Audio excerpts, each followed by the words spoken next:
yeah, it's important for folks to hear that sometimes the system is a little bit more complicated, especially if you've never lived in the system It is like in super Ghana. complicated. I can tell you for a fact. It is super because like even registering a business, right? So here is the case. Let's say if you come to Ghana and you want to register a business or set up something, it should be something like, for example, in the state, you could just go on the website and just set your name.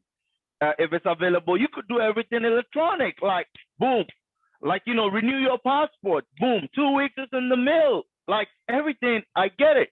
We are not like the Western, but I feel like our leaders, if they want the country to be best, because a lot of people pulling out from Ghana, to be honest, because not everybody can take the heat. And like right now, the last time I came to Ghana, I went to the opening market myself. I went to the Aboboloshi. I bought the oil for 485, which I got the invoice now. Last week they sent me a report and the oil is 1,100. So what are you trying to tell me? Is it a crime to set up a business? Is it a crime to reduce unemployment? Is it a crime to create a legacy somewhere we feel we belong, or this is where we call home, to be precise? It is out the roof. How? Okay, there are high school students in schools studying agriculture. Why don't we bring innovative ideas? Okay, how can we do soya beans? How can we change this to, they've given us syllables that we got to read a lot of books, and it is not practical. After the school, you don't even, you see people finish school, they can't even think. The difference between America and Ghana or the Western is they teach them critical thinking. They don't, it's not about, okay, we have 20 syllables, you got to read everything and write an exam. Okay, they put you in the field. What can you do? What difference can you bring on board? Right now, you sit down, and how it's not going to work if you tell people that, hey, it's a shame to tell somebody that Ghana is very tough and Ghana is this, and they be like, oh, wow, there is no hope. If you ask the youth right now, they don't even know. Some people cannot even afford 2 square meal a day. Imagine you having 3 kids and you living in Ghana and you working for 1,000 Ghana city. How you gonna take care of your 3 kids? Like, you can't. So then here's the question. There's a component of your business that focuses on giving back. And I think that what you're saying is you're articulating the real frustration and agitation from the everyday local person, from the person. And I feel you, I really do, because I think that there's a lot of people who are in Ghana or even some parts of West Africa and Africa in general, and you go abroad. And I think that you get frustrated because you see how, unfortunately, we have overcomplicated things that are simple in the country. Things that should be very simple, we've overcomplicated them. Yep. And I think that because you understanding the frustration that's in Ghana, you talked about not only just making money, but making an impact with the business. Yep. And I believe, right, that the frustrations and all of that and your desire to help youth is one of the reasons why, number one, you do have to have a profitable business to help folks, because if you don't make profit, you can't help nobody. Give money. Yep, you're right. So then, aside from like those real challenges that exist, talk about how your business is doing some of that work. Like you said, 85% goes to underprivileged communities. Talk more about how, talk more about the work that you're doing and specifically why you decided to give back so much to those underprivileged communities. So, for example, I do have my own event. It's called Mr. Candy Talent and Creative Festival, which, when you go on YouTube and put it, you could see we do bring a lot of kids around. Sometimes we do give them Can you hear me?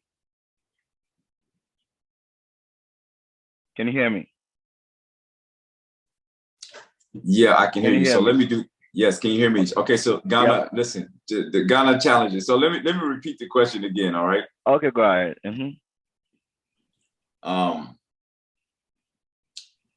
Yeah. So like I said, I'm on the. That's why we have editing. I'm on the like I said, 2 networks. One of my networks went out. That's why we had the glitch. Okay. So, typical stuff we deal with. And so actually give me 1 second because I have to pull it back up from my because this is the device that's being utilized to record. So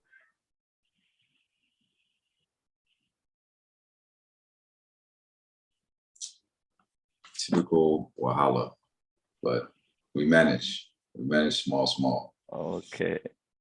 Yeah, and the thing is, as I'm getting this pulled back up, the thing is, I always want to be able to be real about some of the frustrations or challenges. Yep. But then go and leave on a note where it kind of gives folks hope, because otherwise people will be like, you see, this guy's in America and this is why I hate this country. And then that's the end of the, and then it makes people feel hopeless, versus you're right. Oh my God. I'm sorry. Give me some time, man. Okay. I think all right. Fantastic. Here we go. Okay. So I'm going to repeat the question and then we'll start. Okay. All right. So listen, we obviously, right, there's a lot of frustrations. There's a lot of real challenges. And thank you so much for mentioning those challenges and real frustrations. One of the things that is fascinating is how you're able to turn those frustrations and those challenges into opportunities to help people. So tell me a little bit more about how Mr. Candy Ghana is giving back to the community and why you decided that this is such an important part of your business. So basically, I do have my own kids events I do, because I realized that during Christmas, a lot of time, not all parents have money to even provide like a small parties and, give away toys and stuff. So I take it upon myself, to set up an event whereby I can have our kids in the communities. And sometimes we select different places. Sometimes it could be a charity home. Sometimes I might just see any project going on, orphanage or something, and I might just buy a couple of cement, rice, oil, and stuff, go there with my team and, do donations. Sometimes just do a free food cook giveaway. And, sometimes, so it's direct and indirect. Sometimes some kids need some assistance in paying their school fees and stuff. Somebody is sick, somebody needs assistance. So basically, the joy in giving, it's like unbelievable, because it's not about like how much we make, it's about how much we can impact each other, because we grew up and we didn't see this coming. So I feel like, when we give back, God will bless us. And even if we don't get the blessings now, that's fine.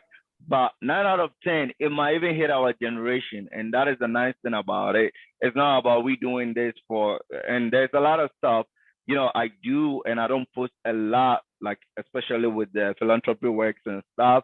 But some of it I just do because of like my religion. I'm Muslim by religion. So some Islamic stuff, giveaway stuff, I don't post it too much, but other stuff I do post it. It's not just because you want to post it because you want to show off, but you just want to, like, a form of example for the people around you to know, oh, this is the way to go, because we want to learn from, we want our children to go and have a blueprint that, oh, wow, when my dad was around, this was what we're doing. So he has to take that. And also giving back, like, for example, creating employment.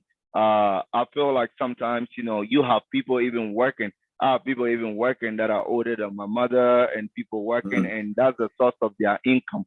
So that alone, you feel like that's the joy, because you can be able to provide people, people from remote places are also working, and you paying them, and you feel like, oh, wow, all these people is through your company, they're also making a living, because 9 out of 10, if you don't have the company, they're all gonna lose the job. And if they don't have a job, then now we got more worst case than whatever it is right now. And so the nice thing about it is trying to own a piece of where we come from is the most important thing, because, like, in my case, I was born in Ghana, and transitioning to a different continent, even though I come back home, back and from, but it is a plus for me to own a piece of my motherland, to know that, hey, this is where, even if I don't have to come back or I don't have to do anything, I know one day my children or my generation also own a piece of the motherland. And that should be one of our primary goals, because irrespective of wherever we're coming from, African Americans, wherever, our main root is Africa. So I feel like we should have a piece of that part, because if we don't have it now, then later we're gonna still be like immigrant too, because you know, whatever we can own on that part, I think we should leverage our best, you know. And I feel like I'm gonna use your platform to educate our youth, not to go too fast in looking for everything. It took me 14 years to get to wherever I am. I'm a Ghanaian born American, and I'm grateful to my work. Everything I own or everything I did, it was through a process. It wasn't built overnight. And, you know, I feel like the youth right now are going through a very fast pace, and I feel like it's not going to last. It's just for temporarily. So I want them to take it easy. Sometimes God have to let you go through a process just to understand the benefits of whatever you gain. For example, I always tell my workers, and I use Abraham a lot. I told them, you know, Abraham don't have a kid. It took him so much long time, but he was close to God. That doesn't mean God didn't love him. But after God blessed him with a kid, God also tested him to make sure that, hey, can you take your kid? I want you to slaughter. God didn't want him to slaughter his own kid, but he was trying to test his faith. So sometimes we go through stuff. It's just that, you know, we've been tested. So we should always see our life like, hey, we're going through a test, and we should not see it like, oh wow, it's too much of a struggle. It's a test. It's just temporarily. It will come, and we will overcome it. Well, this is really great info. Yeah. So